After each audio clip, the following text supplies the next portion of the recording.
आज जिस टॉपिक के बारे में हम लोग डिस्कस करने जा रहे हैं उसका नाम है ब्रेन। ठीक, आपको पता है जब हमने नर्वस सिस्टम के बारे में पढ़ा तो वहां भी हमने बताया कि भाई एक होता है सेंट्रल नर्वस सिस्टम, दूसरा होता है peripheral nervous system. Central nervous system मतलब जो आपकी बॉडी का सेंटर कवर करते हैं, right from head to vertebral column के अंदर जो स्पाइनल कॉर्ड आ रही है। पेरिफेरल का मतलब जो आपके सेंटर से नर्व्स निकली है टुवर्ड द पेरिफेरी, इधर जा रही है, इधर जा रही है, टांगों में जा रही है, साइडों में जा रही है, उसे पेरिफेरी। पेरिफेरी का मतलब भी होता है कि साइड्स, बाहर बाहर से, है ना। और सेंट्रल नर्वस सिस्टम में सबसे पहले आता है ब्रेन, दूसरा आता है स्पाइनल कॉर्ड। तो आज जिस टॉपिक के बारे में हम डिस्कस करेंगे वो होगा ब्रेन, राइट। और फिर हम जो डिस्कस करेंगे वो होगा स्पाइनल कॉर्ड के लिए।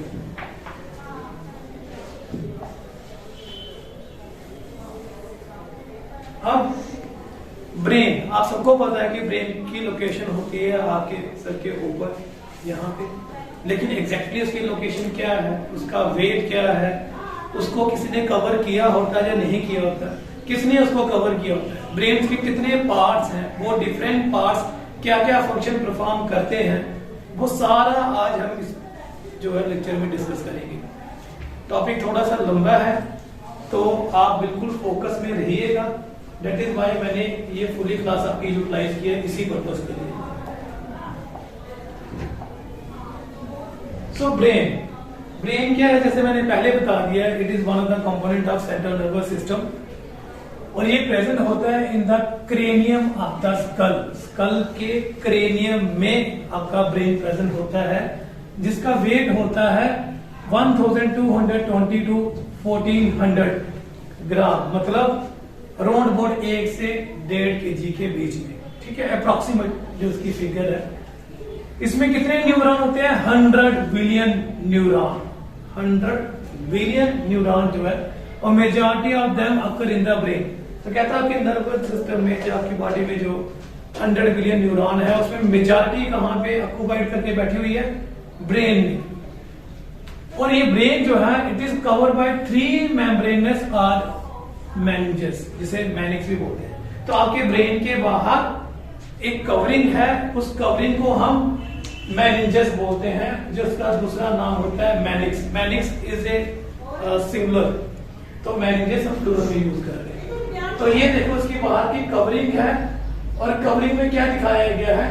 सबसे पहले जो लेयर है वो ड्यूरामीटर है, ये देखो बाहर की तरफ। फिर आती है एरेक्नाइड और लास्ट में आती है pia mater.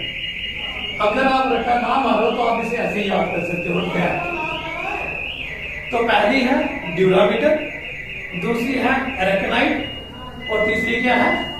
Pia mater.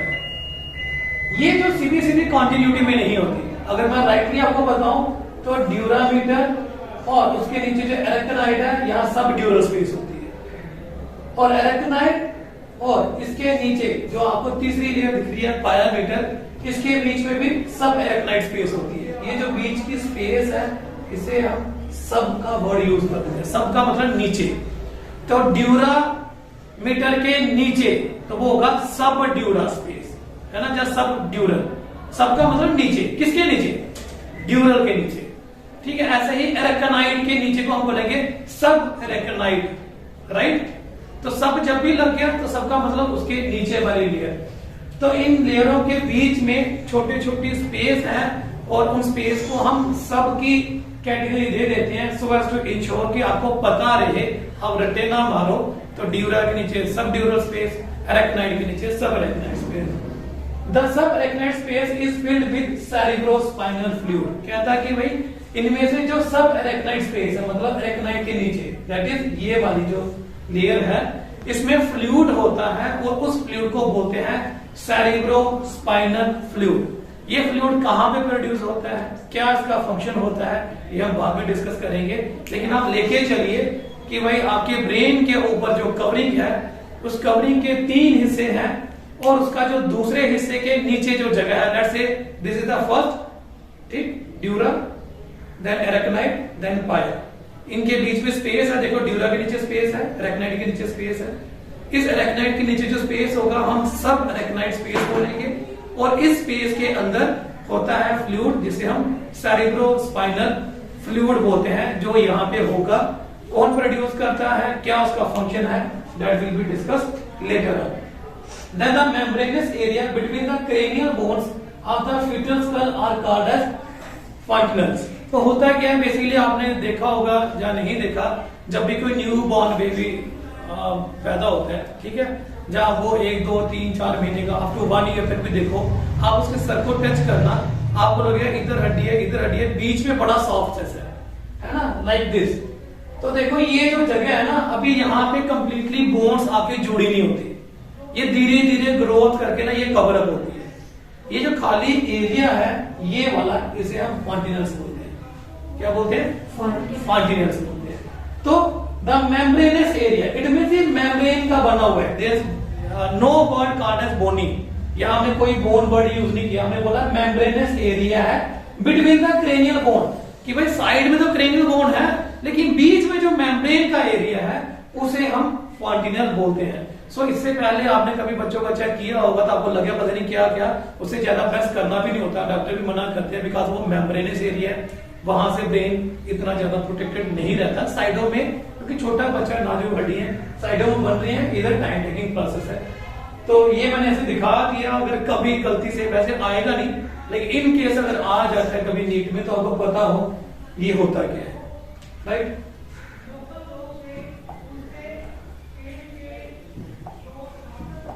Then parts of brain, तो ब्रेन के कितने पार्ट्स हैं, मेनली हम जो ब्रेन के पार्ट्स हैं हम डिवाइड करते हैं, ये 4 ब्रेन है, जिसे हम 4 ब्रेन को बोलते हैं प्रोजन सेफ्लॉन।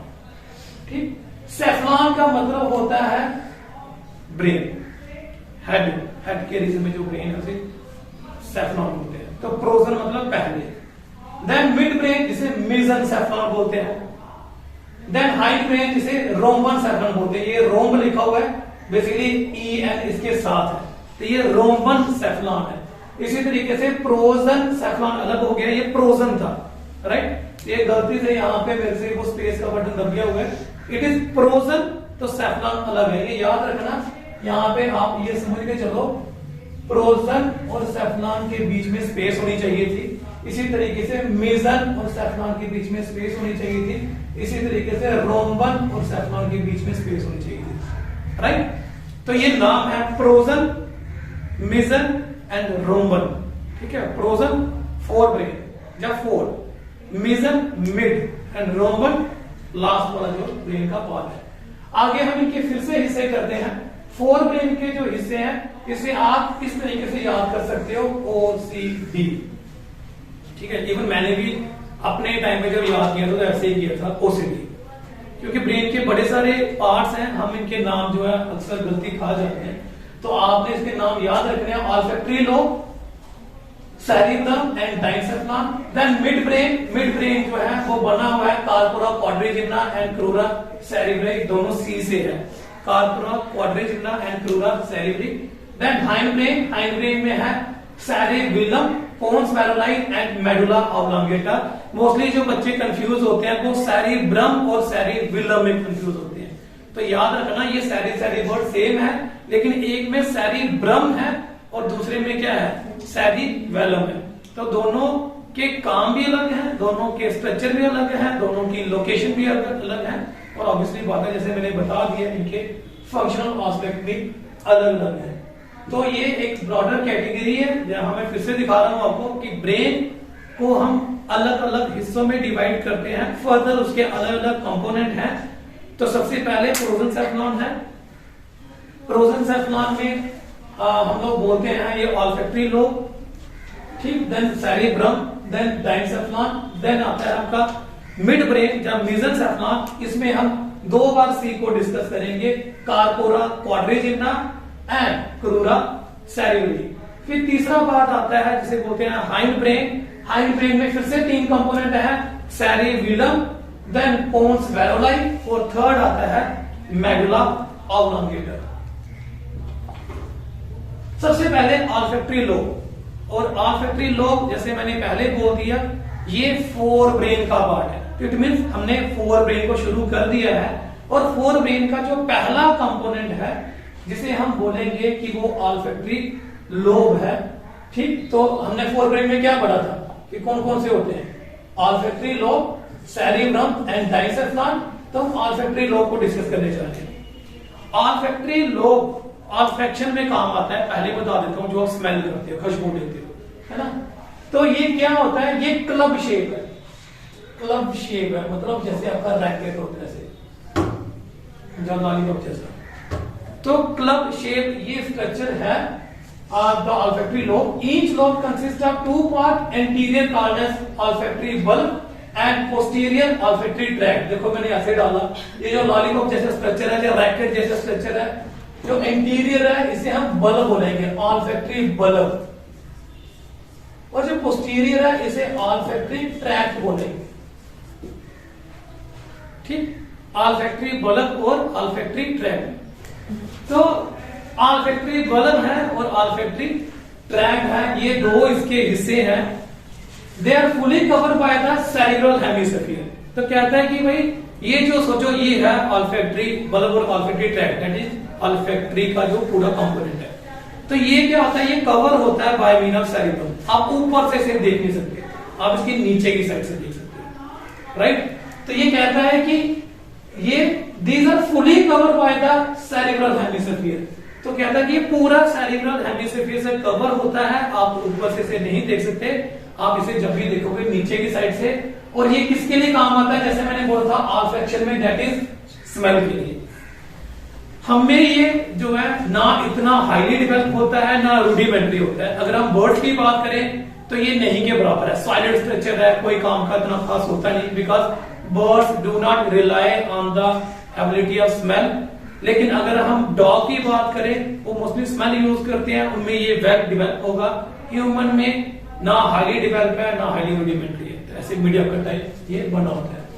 अब ये देखो, ये दिखा रहा है कि आपका नाक का स्ट्रक्चर है, जो भी आप खुशबू लेते हो ये आपके नाक के अंदर ऑल्फैक्टरी नर्व्स हैं, वो सिग्नल देती हैं, और ये सिग्नल ऑल्फैक्टरी बल्ब को देते हैं और ऑल्फैक्टरी ट्रैक्ट आगे ब्रेन को देती है, तब आपको उसकी खुशबू आती है, राइट। देन आता है इसका सेकंड कंपोनेंट, जिसे हम बोलते हैं सेरिब्रम। ये लार्जेस्ट कंपोनेंट है आपका ब्रेन का, और लिखा भी है it's the largest and most complex of all the parts of the human brain. आपके ह्यूमन ब्रेन में जितने भी पार्ट्स हैं, सबसे बड़ा कंपोनेंट ये है और सबसे कॉम्प्लेक्स भी यही है। It consist of left and right hemisphere connected by large bundle of myelinated fibre, corpus callosum. पहले मैं आपको बता देता हूं, कार्पस कोलेसम सिर्फ ह्यूमन बीइंग में होता है, राइट। अब ये बोल क्या रहा है? कहता है कि भाई जो आपका ब्रेन का दूसरा कंपोनेंट है, ये दो हिस्सों में डिवाइडेड है। लेट्स से ये, तो ये दो हिस्सों में डिवाइडेड है, लेफ्ट और राइट, दो हिस्से आपस में जुड़े हुए हैं by mean of corpus callosum, ऐसे करके। जैसे आपने वो वॉलनट देखा ना, अखरोट, तो अगर आप अखरोट को देखो तो अखरोट को जब आप देखते हो आपको लगता है एक हिस्सा इधर है एक हिस्सा इधर है, तो बीच में ये जुड़ा होता है ना। हम बेसिकली जब भी एग्जांपल देते हैं सेरिब्रम की, हम हमेशा वॉलनट ही यूज करते हैं, क्योंकि परफेक्ट एग्जांपल वो बैठता है।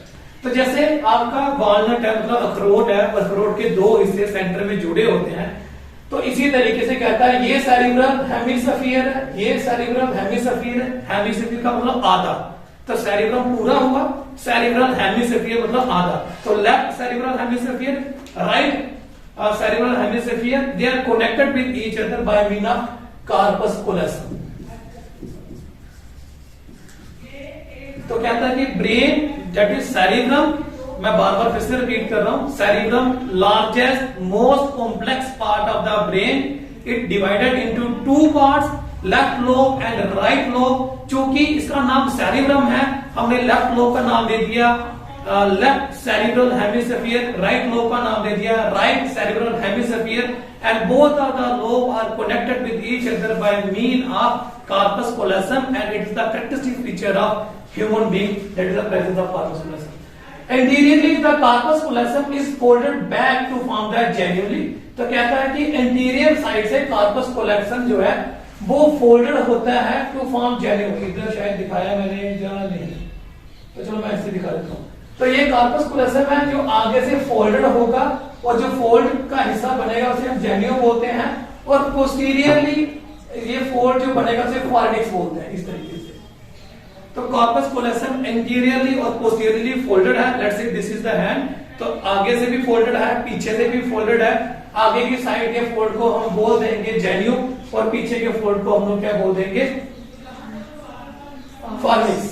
Left cerebral hemisphere is smaller than right. कहता है कि लेफ्ट सेरिब्रल हेमिस्फीयर जो है वो कंपैरेटिवली छोटा होता है राइट से। फिर outer portion of cerebrum is called as cerebral cortex, जो ग्रे मैटर का बना होता है। दस कॉर्टेक्स इज ग्रेटली फोल्डेड और इस फोल्डेड को हम बोलते हैं गायराई, और जो डिप्रेशन आती है उसे बोलते हैं सल्काई। अब ये क्या बोलते हैं, कहता अगर आप ब्रेन को देखो तो आपको लगता है बड़ी ऊबड़ खाबड़ जैसी बनी हुई है ना।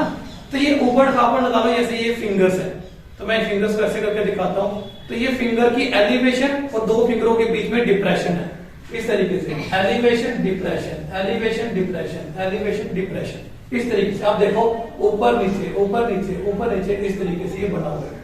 अब ये क्या बोल रहा है इसमें, कहता है कि the surface of cortex folded है। अपवर्ड फोल्ड को हम गायराई बोलेंगे, जो ऊपर की तरफ है इसे हम गायराई बोलेंगे, और जो नीचे की तरफ है उसे हम सल्काई बोलेंगे। प्लूरल है तो सिंगल लिखना है तो गायरस और सल्कस। कोई इसमें भी टफ चीज नहीं है, सिंपल सी बात है, फोल्ड किया हुआ है। वो फोल्ड जो ऊपर की तरफ आता है उसे सिंगल है तो गायरस, प्लूरल में गायराई, ठीक है। और जो नीचे की तरफ से फोल्ड हो रहा है उसे सिंगल को बोलो सर्कस, ज्यादा को बोलोगे तो सर्काई।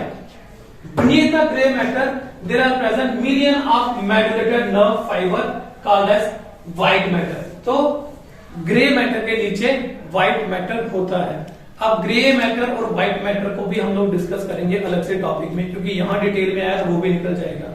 लेकिन आप इतना सा दिमाग में रखिए, ग्रे मैटर वो वाला हिस्सा होता है जो नर्व फाइबर का साइटान मतलब आगे वाला हिस्सा बड़ा डोमिनेंट हो, और नर्व फाइबर जो होती है वो व्हाइट मैटर में ज्यादा होती है। एनी हम इसे डिटेल में भी डिस्कस करेंगे एक अलग से टॉपिक में।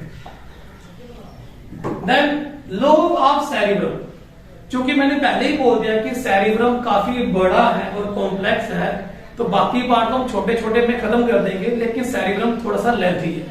तो पहले हमने पढ़ा सेरिब्रम के दो लोब। अब बोलता है कि हर एक लोब में अगर हम देखें तो सेरिब्रम के फर्दर हिस्से हैं, इसके अलग अलग कंपोनेंट हैं, और कितने कंपोनेंट हैं, 4। कितने कंपोनेंट इसके, 4 कंपोनेंट हैं। और कौन कौन से कंपोनेंट है, frontal, parietal, temporal and occipital lobe. Frontal का मतलब आगे, parietal, occipital and temporal lobe, right. अब यहाँ पे दिखाया भी है और यहाँ पे एग्जाम्पल मतलब उसकी फंक्शन को भी बताया हुआ है। तो सबसे पहले एक फिगर है, यहाँ पे ओवरऑल ब्रेन का दिखाया गया है कि देखो फ्रंटल है, पेराइटल है, ऑसिपिटल है, और साइडों में जो आपके टेम्पोरल लोब है। फ्रंटल पेराइटल से अलग है due to the presence of central sulcus. Central sulcus क्या है, डिवीजन है जिसने फ्रंटल लोब को पेराइटल लोब से अलग किया हुआ है। सर्कस एक डिवीजन फारो इस तरीके का स्ट्रक्चर होता है। देन ये जो हिस्से हैं, चाहे फ्रंटल का चाहे पेराइटल का, ये टेम्पोरल लोब से अलग होता है बाय द प्रेजेंस ऑफ सैलिवियन और लेटरल फिशर। ये जो नाम मैंने प्रीडोमिनेटली दिखाने के लिए रखे हैं, मैं इग्नोर भी कर सकता था, लेकिन नीट पॉइंट ऑफ व्यू से ये याद रखना बच्चे कि जो सेंट्रल सर्कस है ये किसके बीच की डिमार्केशन करवाता है, और सैलिवियन और लेटरल फिशर जो है ये किसके बीच की डिमार्केशन शो करवाता है। देन लास्ट में आता है आपका पेराइटल और ऑसिपिटल, इसमें भी प्रोमिनेंट इस तरीके की डिवीजन नहीं है। ये ट्रांसवर्स फिजन आती है जो हम बाद में डिस्कस करेंगे, क्योंकि ये सेरिब्रम में आता है। अब इसके हिस्से क्या क्या फंक्शन परफॉर्म करते हैं। सबसे पहले फ्रंटल लोब। फ्रंटल लोब क्या करता है, ये मोटर कंट्रोल है या प्री मोटर कॉर्टेक्स है, मतलब आपके जो बॉडी की एक्टिविटी मोस्टली जो परफॉर्म करवाता है। प्रॉब्लम सॉल्विंग, ठीक है, जो पजल वगैरह सॉल्व करते हो ये इसी रीजन पे सबसे ज्यादा डोमिनेंट होता है। स्पीच प्रोटेक्शन एरिया, वो वाला एरिया जो रिस्पॉन्सिबल है आपके बोलने के लिए, उसे हम बेसिकली ब्रोका एरिया भी बोलते हैं। ये भी याद रखना, एक बार आया भी था वैसे पेपर में। Broca area is related to speech area of the brain, ठीक है। वो कहता है ना कि ब्रेन के ऊपर चोट लगी तो उसकी आवाज बंद होगी उसके बाद, तो अगर इस रीजन में डैमेज हो जाए तो उसकी बोलने की क्षमता खत्म। देन फ्रंटल के बाद आता है पैराइटल, ये टच परसेप्शन देता है, जो फील कर सकते हो किसने टच किया, चींटी चल रही है या क्या है। उसके लिए body orientation and sensory discrimination, तो बॉडी की ओरिएंटेशन के लिए देखो आप लेफ्ट मुड़ रहे हो, राइट मुड़ रहे हो, ये आपका दिमाग को दिखा रहा है कि तुम लेफ्ट मुड़ चुके हो, तुम राइट मुड़ चुके हो, ठीक है। ये जो आपकी बॉडी की ओरिएंटेशन है, जो दिमाग दिखाता है, ये नहीं कि आपने सिर्फ शुरू किया लेफ्ट मुड़ना, लेफ्ट मुड़ते ही जा रहे, ब्रेन बोलता हो गया, ठीक है, तो कोई तो बताएगा, ये एरिया उसे कंट्रोल करता है। देन आता है टेम्पोरल, ये है ऑडिटरी प्रोसेसिंग के लिए, मतलब आप जो सुनते हो, ऑडिटरी का मतलब होता है सुनना, ठीक।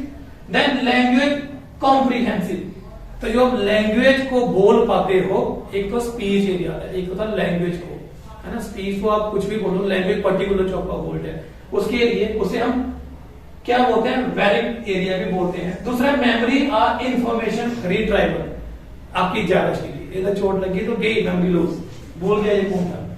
हॉस्पिटल लोब, हॉस्पिटल लोब में आता है साइट, नजर, ठीक। Then visual reception and visual interpretation, आपके आंखों की जो रोशनी है जो दिमाग में जा रही है, तो कहता है यहां पे आपकी आंखों से जो सिग्नल आया है ये उसको भी रिसीव करता है, इन एडिशन टू दैट ये क्या करता है, उसको इंटरप्रेट भी करता है। खाली दिमाग को सिग्नल थोड़ी चाहिए, उस सिग्नल को कन्वर्ट भी करेगा ना इनटू इमेज, तो उस इमेज में भी कन्वर्ट करता है। देन सेरिब्रम, ये चलो सेरिबेलम ये दूसरा पार्ट है, इसको हम अभी के लिए बंद रखते हैं, इसको भी डिस्कस नहीं करेंगे। ये चार कंपोनेंट हैं, इनको आपने दिमाग में रखना है, ये चारों क्या क्या फंक्शन परफॉर्म करते हैं, हाईली इंपॉर्टेंट है। और मेन चीज क्या है, इसके जो नाम है, ब्रोका एरिया एंड दूसरा मैंने बोला वेनिक एरिया, ये आपने याद रखना। कॉम्प्लेक्स मत सोचना कि बड़ा कॉम्प्लेक्स हो गया। अभी तक अगर नॉर्मली बोलूं तो ब्रेन के सिर्फ मैंने 3 हिस्से किए थे, fore brain, mid brain, hind brain. Fore brain के मैंने बोला था कि भाई फिर से 3 हिस्से हैं, ऑल्फैक्टरी लोब जो कि खत्म कर चुके हैं, फिर मैंने बोला सेरिब्रम है, और सेरिब्रम को मैंने बोला इसके 4 हिस्से हैं, फ्रंटल, पैराइटल, ऑक्सीपिटल, टेम्पोरल, और चारों के मैंने नाम बता दिए। आप अगर बोलो कि 4 हिस्से नहीं भूल गए, ये तो याद है ना कि फोर ब्रेन में ये सारी चीजें होती है ना। तो एज ए लेमैन आप इतना रखो कि आपके बोलने की, आपकी देखने की, आपके ये स्मेल वाली एबिलिटी है, ठीक है, आपकी सुनने वाली जो एबिलिटी है, आपकी लैंग्वेज वाली जो एबिलिटी है, आपकी ज्यादा जो है, सारी फोर ब्रेन के साथ है। डिवीजन तो चलो बात की बात है, इतना तो दिमाग होना चाहिए, ये सारी फोर ब्रेन से रिलेटेड है। बाद में आप डिवीजन कर करके बोलते हो भाई सुनने वाली कहां पे है, देखने वाली कहां पे है, ठीक है, ज्यादा वाली कहां पे है, व्हाटएवर। देन लास्ट कंपोनेंट आता है आपका फोर ब्रेन का, जिसे हम बोलते हैं डाइनसेफलन। और डाइनसेफलन चूंकि लास्ट पार्ट है, तो डाइनसेफलन में क्या क्या कंपोनेंट होंगे वो हम इसमें डिस्कस करने जा रहे हैं। मेन पार्ट आता है एपिथैलेमस, थैलेमस एंड हाइपोथैलेमस। कहता है कि भाई इसमें एपिथैलेमस है, थैलेमस एंड हाइपोथैलेमस है। किसी को याद है ये वर्ड कहां पे सुना हुआ है, epithalamus, thalamus and hypothalamus, endocrine gland, है ना। तो ये सोच के रखो, ये डाइनसेफलन में ही आपका पिट्यूटरी ग्लैंड है, डाइनसेफलन में ही आपका पीनियल ग्लैंड है, राइट। एपिथैलेमस जो है इसे thin not form of nervous tissue, ये नर्वस टिश्यू का नहीं बना हुआ, अगेन इंपॉर्टेंट है ये। Its interior part is vesicular and folded to form interior choroid plexus, again important है, क्या करता है मैं बताऊंगा। Behind the interior choroid plexus the epithelial form of pineal gland, देखो जी यहाँ पे पीनियल ग्लैंड बना देते हैं। The optic nerve which come from the eye form a crossing the optic chiasma in front of the hypothalamus. कहता है कि आपकी आंखों की जो नर्व आ रही है, एक इस साइड से एक इस साइड से, वो सीधी सीधी नहीं आती, वो एक दूसरे को क्रॉस करती है। ये जो क्रॉसिंग है वो इसी रीजन में होती है, ब्रेन के हाइपोथैलेमस वाले रीजन पे होती है। अब मैंने जो वर्ड यूज किया इंटीरियर कोराइड प्लेक्सस, ये क्या है, ये क्या होता है कि ब्रेन का ये वाला हिस्सा जो कि मेम्ब्रेनस लाइक है, जो कि किसी भी नर्व सेल का नहीं बना हुआ, ये सिक्रिएट कर रहा है सेरिब्रो स्पाइनल फ्लूइड को, जो मैंने शुरू में कहा यूज किया था, मेनिंजस में। मैंने बोला था मेनिंजस में सबड्यूरल स्पेस में सेरिब्रो स्पाइनल फ्लूइड होता है, तो उसकी सिक्रेशन कौन कर रहा है, एंटीरियर कोराइड प्लेक्सस। एक और होता है जिसे हम बोलते हैं posterior choroid plexus. Choroid plexus 2 है, एंटीरियर और पोस्टीरियर। इंटीरियर वाला कहां पे प्रेजेंट है, डाइनसेफलन, कहां पे प्रेजेंट है? क्या प्रोड्यूस कर रहा है? Cerebrospinal fluid. क्योंकि अब सेरेब्रोस्पाइनल फ्लूइड सेक्रेट हो ही चुका है, तो आपको बता देता हूं, ये वो वाला फ्लूइड है जो ब्रेन में लगातार प्रोड्यूस होता है, जो आपके ब्रेन को एज सच इंटैक्ट भी रखता है, शॉक अब्सॉर्बिंग भी रखता है, और आपके ब्रेन के ऊपर जितना भी मेटाबॉलिक वेस्ट प्रोड्यूस हो रहा है, क्योंकि सेल का बना हुआ है, पूरी बॉडी के सेल मेटाबॉलिक वेस्ट प्रोड्यूस करते हैं, तो ब्रेन सेल भी करेंगे, उस मेटाबॉलिक वेस्ट को ले लेके ब्लड में जो है वो एक्सक्रीट करवाता है। तो सफाई का अभियान भी ये करता रहता है, राइट। तो ये आपके ब्रेन को मेंटेन भी करता है, उसके स्ट्रक्चर को ऐसे अंदर से फुला के रखेगा, ठीक, प्रेशर से। दूसरी बात है शॉक को ऑब्जॉर्ब करके रखेगा। तीसरा, जितना भी एक्सक्रीटरी वेस्ट है, मेटाबॉलिक वेस्ट है, उसे रिमूव करने में हेल्प करेगा, राइट। लगे पता सेरेब्रोस्पाइनल फ्लूइड और कहां से प्रोड्यूस हो रहा है? फॉर द टाइम बिंग आपको एक ही पढ़ाया, इंटीरियर कोरोइड प्लेक्सस, जो कि डाइंसेप्लान वाले रीजन में प्रोड्यूस हो रहा है। देन आता है आपका मिड ब्रेन। मिड ब्रेन का मतलब बीच वाला दिमाग का पोर्शन। ये किसका बना होता है? कार्पोरा क्वाड्रिजिम्ना, और सेकंड है जो हमने बोला था क्रूरा सेरिब्रम। सबसे पहले कार्पोरा क्वाड्रिजिम्ना क्या था? Superior colliculi are connected with the sense of sight, however the inferior colliculi are concern with hearing. तो मैंने शॉर्टकट में लिखा था, मैं आपको बताता होते क्या। तो ये कार्पोरा क्वाड्रिजिम्ना अगर देखा जाए तो दो टाइप के कॉलिकुलाई का बना हुआ है, इंफीरियर कॉलिकुलाई एंड सुपीरियर कॉलिकुलाई। क्या होता है? इस तरीके का स्ट्रक्चर। तो कार्पोरा क्वाड्रिजिम्ना चार ऐसे मास का स्ट्रक्चर है। क्वाड्री का मतलब ये होता है चार, राइट। हर एक साइड वाला जो है उसे हम बोलते हैं कार्पोरा बाइजिम्ना। बाई का मतलब टू, राइट। तो कहता है कि भाई ये चार है, इसे हम दो हिस्सों में बांट सकते हैं, लेफ्ट वाला और राइट वाला। लेफ्ट वाला को हम बोलेंगे कार्पोरा बाइजिम्ना, राइट वाला भी कार्पोरा बाइजिम्ना। दोनों आपस में कनेक्टेड हैं, जुड़े हुए हैं, जिसे हम क्रूरा सेरिब्रम कहते हैं, जो उसका दूसरा कंपोनेंट है। तो ये एक कंपोनेंट जिसके दो हिस्से हैं, मैं दो फिंगर ऊपर कर लेता हूं, दो फिंगर नीचे, इसी तरीके से दो फिंगर ऊपर, दो फिंगर नीचे, और ये आपस में कनेक्टेड है बाय मीन ऑफ नर्व जैसा ट्रैक जो बना हुआ है, जिसे हम कार्पोरा सेरिब्रम बोलते हैं। अब ये काम क्या कर रहे हैं, किस तरीके से करते हैं, बोल सकता है सुपीरियर कॉलिकुलाई, मतलब हरे का नाम कॉलिकुलाई है, ये सुपीरियर, ये इंफीरियर। सुपीरियर का मतलब ऊपर, इंफीरियर का मतलब नीचे। तो हर चीज को देखो, मुझे ये बताना भूल गया वैसे आपको, हर चीज को तोड़ के जो है वो याद करना बड़ा जरूरी है। अब देखो लिखने का किस तरीका है, ऊपर सुपीरियर, नीचे इंफीरियर, टोटल क्वाड्रिजिम्ना, आधे को बाइजिम्ना, ठीक है। तो किसी भी तरीके से पूछे, कंफ्यूज नहीं हो जाना, फिर वो एक ही चीज को तोड़ मरोड़ के पूछ सकते हैं। कालिकुलाई एक को बोलते हैं, कालिकुलस एक को, सॉरी कालिकुलाई मतलब ज्यादा हो गए, ऊपर वालों को सुपीरियर, नीचे वालों को इंफीरियर, लेफ्ट में डिवीजन करो तो बाइजिम्ना, टोटल को बोलो तो क्वाड्रिजिम्ना, राइट। तो कहता है कि भाई सुपीरियर कॉलिकुलाई साइट के लिए रिस्पॉन्सिबल है, इंफीरियर कॉलिकुलाई हियरिंग के लिए रिस्पॉन्सिबल है। Cerebrum peduncle relay impulse back and forth between the cerebrum, cerebellum, pons and medulla. तो कहता है कि ये जो बीच में नर्व ट्रैक जा रही है, इसका क्या काम है? इसके काम तो बता दिए, लेकिन मिड ब्रेन का जो दूसरा कंपोनेंट है उसका क्या काम है? कहता है ये क्या करता है, ये जो ब्रेन में सिग्नल जा रहा है, तो आगे वाले ब्रेन का पीछे की तरफ सिग्नल और पीछे वाले का आगे की तरफ सिग्नल जो है वो ये वाली नर्व ट्रैक करवाता है। तो इंफॉर्मेशन को आगे से पीछे, पीछे वाले की इंफॉर्मेशन को पीछे से आगे, ये इसी का काम है। तो सेरिब्रम पर क्या करता है peduncle? Relay impulse back and forward, पीछे और आगे, बिटवीन द दो रीजन के बीच में। सेरिब्रम नेचुरली आगे होता है, सेरिबेलम नेचुरली पीछे होता है, एंड पोन्स एंड मेडुला वो भी पीछे वाले ब्रेन का कंपोनेंट है। तो कहता है कि भाई सेरिब्रम में जितनी भी इंफॉर्मेशन चल रही है, उस इंफॉर्मेशन को ये पीछे लेके जाता है, पीछे वाली इंफॉर्मेशन को आगे लेके जाता है। अब आप बोलो कि इसकी जरूरत क्या है? जरूरत है बिकॉज देखो आप, ये जो आपका हार्ट बीट है ना, ये मेडुला ऑब्लांगेटा के अंदर आता है। अब हार्ट बीट को बढ़ाना है, घटाना है, किस तरीके से होगा? आप डर गए, ठीक है, आपका फियरिंग जो हुआ, आप दौड़ रहे हो, एक्टिव मोटर स्किल, वो आगे वाला ब्रेन कंट्रोल कर रहा है।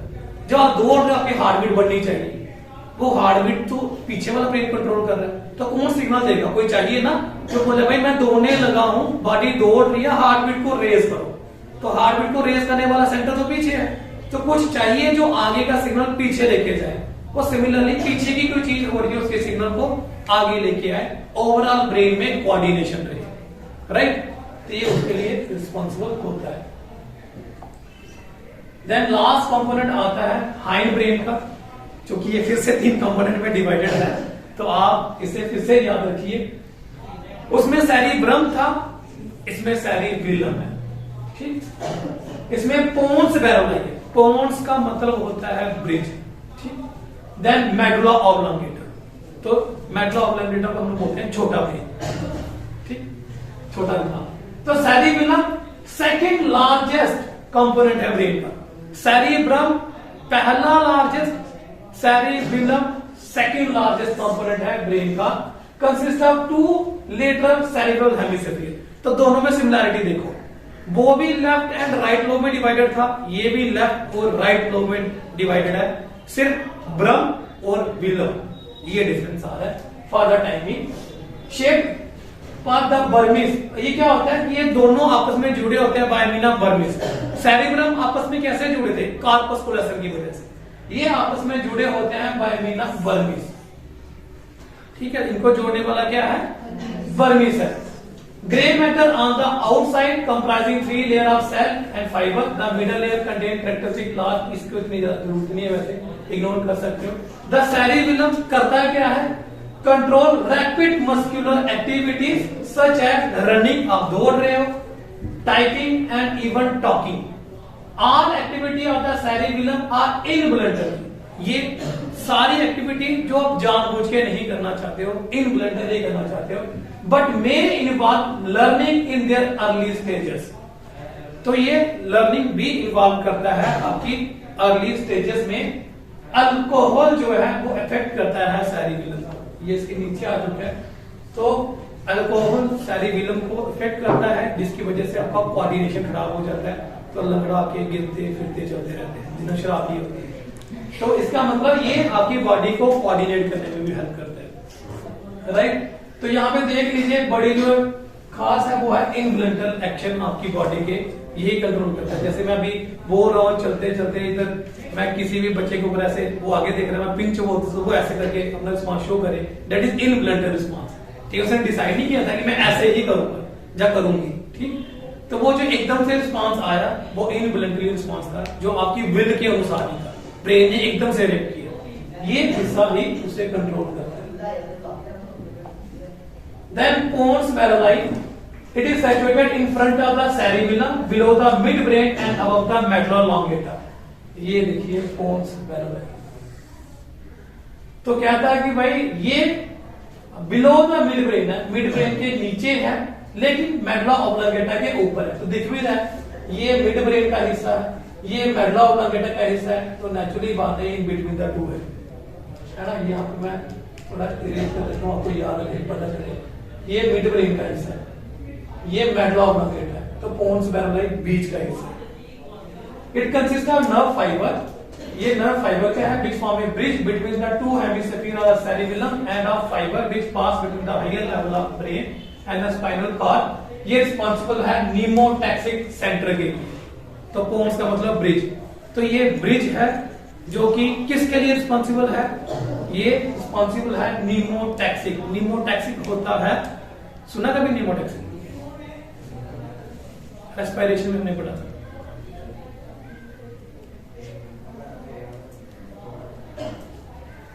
किसी ने सुना? जो डिफरेंट सेंटर्स हैं रेस्पिरेटरी के, उसमें एक आता है नीमोटैक्सिक सेंटर। आपकी सांस कि जो देखो, नॉर्मली हम सांस आराम से लेते हैं, जब आपको सांस दौड़ते होता आपकी सांस ऐसे होती है, ठीक है, और फिर से धीरे धीरे नॉर्मल होती है। ये आपकी सांस का बदलाव किया, रैपिड और धीरे डिक्रीज, ये नीमोटैक्सिक सेंटर कंट्रोल करता है। इंस्पायरेशन एक्सपायरेशन होता है अंदर सांस लेना, बाहर सांस छोड़ना, inspiratory centre, expiratory centre. Third आता है नीमोटैक्सिक सेंटर। नीमोटैक्सिक सेंटर होता है उसका रेट को कंट्रोल करना, कितनी जल्दी छोड़ना है, कितनी लेट छोड़नी है, ये इसी का काम होता है। क्योंकि हम लगातार एक, आप बोलो सिर्फ दिमाग में 2 ही सेंटर चाहिए, अंदर सांस लेने के लिए, बाहर सांस छोड़ने के लिए, तो आप जितना मर्जी तोड़ो तो नॉर्मल सांस लोगे तो मर जाएंगे, क्योंकि ऑक्सीजन की कमी हो जाएगी। तो जब हम बड़ा ज्यादा काम कर रहे हैं, हमारी ऑक्सीजन की डिमांड बढ़ जाती है, तो हमारा रेट ऑफ रेस्पिरेशन भी बढ़ जाता है, सांस लेने का तरीका भी बढ़ जाता है। यही कंट्रोल करता है उसका आपका रेट ऑफ रेस्पिरेशन। भूल बड़ी जल्दी जाते हो। देन मेडुला ऑब्लोंगेटा, ये जो लास्ट पार्ट है ब्रेन का, मेडुला ऑब्लोंगेटा है, एक्सटेंड फ्रॉम द पोन्स बैरोलाइट above and is continue with spinal cord below. तो कहता है कि ये मेडुला ऑब्लोंगेटा है, देखिए आप, पोन्स बैरोलाइट से आगे एक्सटेंड हुआ, सामने दिख रहा है, इसके आगे क्या आ रहा है, यही आ रहा है, मिड ब्रेन है, पोन्स बैरोलाइट है, मेडुला ऑब्लोंगेटा की बारी है, ठीक। और ये कहां जुड़ रहा है, स्पाइनल कॉर्ड के साथ कंटिन्यू, तो इस तरीके से बन गया हुआ है। तो ये था पोन्स का हिस्सा, ये मेडुला का हिस्सा, और आगे स्पाइनल का हिस्सा, कंटिन्यूटी भी चल रहा है, ठीक। फिर शेप लाइक ए पिरामिड, ये पिरामिड शेप का होता है। Medulla oblongata has a very thin non vascular folder structure, ठीक। तो ये फोल्डर स्ट्रक्चर है, नॉन वेसिकुलर है, and it's lower side called the posterior correct plexus. मैंने आपको बोला था 2 टाइप के प्लेक्सस होते हैं, interior and posterior correct plexus. ये पोस्टीरियर कोरेक्ट प्लेक्सस है जो कि प्रेजेंट है। मेडुला ऑब्लोंगेटा क्या करता है, receive integrate signal from spinal cord and send resulting signal to the cerebellum and thalamus. कहता है जो स्पाइनल कॉर्ड, मतलब आपके हाथ पे क्या हो रहा है, वो सिग्नल ऐसे आता है स्पाइनल कॉर्ड में, स्पाइनल कॉर्ड से सिग्नल जाता है टूवर्ड ऊपर वाले साइड, है ना। तो कहता है ये जो स्पाइनल कॉर्ड से सिग्नल आता है उसे लेता है और सेरिबेलम की तरफ भेज देता है। नेचुरल बात है, इसके ऊपर क्या है, सेरिबेलम वाला हिस्सा, ठीक। It contain centre that regulate heart rate, blood pressure, breathing, swelling, salivation, sneezing, vomiting, coughing and other involuntary movement. ये इतने सारे यही कंट्रोल करता है। आपका हार्ट का रेट, धड़कन तेज होगी या नॉर्मल रेट रहेगी, स्वेलिंग करना, तो आप खाते हो अंदर लेते हो, सलाइवा का प्रोड्यूस होना, स्नीजिंग करना, ठीक है, या मन खराब हो जाना, वोमिटिंग का, कफिंग का, जो खांसी हो रही है, जैसे बाहर भी खांसी हो रही है, तो ये सारा कौन कंट्रोल करता है, मेडुला ऑब्लोंगेटा कंट्रोल करता है। देन ये एक टर्म है जिसे हम बोलते हैं ventricle. This is the last slide, और ये मत सोचना कि बड़ा जगह हो गया। तो ये इसे हम बोलते हैं वेंट्रिकल। वेंट्रिकल वर्ड आप सुनोगे किसमें, जब हम हार्ट का स्ट्रक्चर पढ़ेंगे। तो मैं यहाँ पे आपको नॉर्मली तरीके से बताता हूँ। आपका जो सेरिब्रम था, सेरिब्रम के 2 हिस्से थे, लेफ्ट और राइट। तो ये रिजिड नहीं है, सॉलिड नहीं है, इनके बीच में स्पेस होती है। सोचो ये सेरिब्रम को काटो ना, ये उसका शब्द है, इसकी साइड है, बीच में स्पेस है। तो सेरिब्रम के 2 लोब थे, 2 लोब के बीच में स्पेस थी, ठीक है। ये जो बीच में स्पेस होती है ना ब्रेन की, इसे हम वेंट्रिकल बोलते हैं। क्या बोलते हैं इनको, वेंट्रिकल। ओवरऑल जो होते हैं 4 वेंट्रिकल होते हैं ब्रेन में, 4 वेंट्रिकल होते हैं। और कहां, a lateral ventricle lies inside each hemisphere of the cerebrum, और lateral ventricle connected होते हैं थर्ड वेंट्रिकल के साथ by vena foramina mano। तो लेट्स से ये है आपका फोर ब्रेन का जो सेरिब्रम था, उसके बीच में वेंट्रिकल, जो ये तीसरे वेंट्रिकल के साथ कनेक्ट होंगे, और वो जो ओपनिंग है ये वाली, इसे हम बोलेंगे फोरामेना मानो। आगे वाला वेंट्रिकल, साइड वाला वेंट्रिकल, ये 2 वेंट्रिकल आपस में आगे जाके तीसरे वेंट्रिकल के साथ कनेक्ट हो रहे हैं। और वो जो कनेक्शन है, वो जो ओपनिंग है जिसने पहले 2 को तीसरे से कनेक्ट किया, उसका नाम है फोरामेन ऑफ मानरो। लग गया पता? यहाँ पे देखिए ये फोरामेन ऑफ मानरो है, ये लेटरल वेंट्रिकल एक साइड का दिखा रहा है, इसी तरीके से दूसरी साइड है। तो 2 वेंट्रिकल है, एक लेफ्ट वाला, एक राइट वाला। वो देखो तीसरे में ये तीसरा वाला वेंट्रिकल लिखा भी है, थर्ड वेंट्रिकल। तो पहले 2 वेंट्रिकल तीसरे में ओपन हो रहे हैं, और उसकी ओपनिंग को हम फोरामेन ऑफ मानरो बोलते हैं। द थर्ड वेंट्रिकल जो है नैरो चैनल है हेमिस्फीयर की एरिया ऑफ थैलेमस में। It is connected by cerebral aqueduct, जिसका नाम है सैलिवस आर्टर के नाम भी बोलते हैं, जो कि क्या कनेक्ट करते हैं mid portion of the brain stem to the fourth ventricle in the pons and medulla. तो चौथा वेंट्रिकल कहां पे है, कहां पर, पोन्स या मेडुला ऑब्लोंगेटा जो है। द फोर्थ वेंट्रिकल जो है फिर वो कंटिन्यू में रहता है टू द स्पाइनल कॉर्ड। तो ये आपके पहले दो वेंट्रिकल जो सेरिब्रम में पड़े थे, सेरिब्रम दो वेंट्रिकल लेफ्ट एंड राइट, फिर वो कनेक्ट हो रहा है थर्ड वाले वेंट्रिकल के साथ, थर्ड वाला वेंट्रिकल आपका डाइन सबक्लाविकल, फिर वो कनेक्ट हो रहा है फोर्थ वाला वेंट्रिकल के साथ पोन्स या मेडुला ऑब्लांगेटा वाला, पहले दो तीसरे के साथ फोरामेन ऑफ मॉनरो के साथ, तीसरे वाला चौथा के साथ बाय मीन ऑफ सेरिवियर और इंटर कैनाल। ठीक है, इसके थ्रू होते हैं। जो लास्ट वाला फोर्थ वेंट्रिकल है ना, इसमें तीन अपर्चर होते हैं। ये होता है कुछ इस तरीके का, इसमें तीन अपर्चर, तीन सुराख है जिसे बोलते हैं। लेटरल अपर्चर को बोलते हैं फोरामेन ऑफ लश्का। लेटरल होता है साइडों वाले, ये भी फोरामेन ऑफ लश्का है, ये भी फोरामेन ऑफ लश्का है। फोरामेन का मतलब होता है सुराख। लश्का जिन्होंने इसको डिस्कवर किया, ये मॉनरो, ये लश्का, ये सारे वो जिन्होंने पहली बार ढूंढा, उनके नाम से इनके नाम दे दिए। तो कहता है कि जो लास्ट वाला ब्रेन का पोर्शन है उसमें तीन ओपनिंग है, वो ओपनिंग जो है साइडों वाली ओपनिंग को हम बोलते हैं फोरामेन ऑफ लश्का। जो बीच वाली ओपनिंग है उसे फोरामेन ऑफ मैगेंटाई बोलते हैं। क्या बोलते हैं? Foramen of Magendie. जो क्या करते हैं, इन तीनों ओपनिंग का क्या काम है? Allow cerebrospinal fluid to move upward to the subarachnoid space. तो आपने सेरेब्रोस्पाइनल फ्लूइड प्रोड्यूस तो किया, चाहे वो एंटीरियर क्रोइड प्लेक्सस ने प्रोड्यूस किया, चाहे वो पोस्टीरियर क्रोइड प्लेक्सस ने प्रोड्यूस किया, बट आपने ये भी तो पढ़ा कि सब एरेक्टिनाइड स्पेस में सेरेब्रोस्पाइनल फ्लूइड होता है। तो आपके दिमाग में क्वेश्चन आना चाहिए था, प्रोड्यूस ब्रेन में हो रहा है, उसकी कवरिंग में कैसे पहुंच रहा है? तो कहता कि भाई यहां से ये तीन ओपनिंग है, यहां से फ्लूइड निकलता है और वो फ्लूइड जाता है आपका किस रीजन में? सब एरेक्टिनाइड स्पेस में। Ventrolateral wall of each paracoele appears striated. ये भी याद रखिए, ये जो वेंट्रोलेटरल वॉल का मतलब वेंट्रल और लेटरल साइड, अब पैरासील का मतलब होता है वो वाली कैविटी जो कि फोर ब्रेन में प्रेजेंट है। तो फोर ब्रेन मतलब सेरिब्रम के अंदर जो कैविटी होती है, उस कैविटी की वॉल के ऊपर ना स्ट्राइएशन बनी होती है ऐसे ऐसे ऐसे, और उस स्ट्राइएशन को हम नाम देते हैं कार्पस स्ट्राइएटम। अब मैंने क्यों लिखा कार्पस स्ट्राइएटम? मैं फिर से बोलता हूं, ये मैं अवॉइड भी कर सकता था, because people get confuse with corpus callosum and corpus striatum. Corpus callosum का काम है वो दो सेरेब्रल हेमिस्फीयर को आपस में जोड़ता है। कार्पस स्ट्राइएटम वेंट्रिकल जो है उसका जो फ्लोर है, उसकी जो साइड है पैरासील की, पैरासील मतलब लेटरल वेंट्रिकल, और लेटरल वेंट्रिकल होते हैं सेरिब्रम में। तो कहता है जो सेरिब्रम में वेंट्रिकल थे, मतलब जो खाली स्पेस थी अंदर की तरफ से, उसमें उबड़ खाबड़ बने हुए हैं, और उबड़ खाबड़ को हम लोग बोलते हैं कार्पस स्ट्राइएटम। क्या बोलते हैं? कार्पस स्ट्राइएटम। तो होपफुली ये टॉपिक थोड़ा लंबा था, ये मैंने यहाँ पे भी बेसिकली दिखाया हुआ था। ये दो फोर ब्रेन के हैं, ये मिड ब्रेन से है, ये हाइंड ब्रेन से है। मिड क्या डाइसेप्टेड है, वो भी गलत हो जाएगा।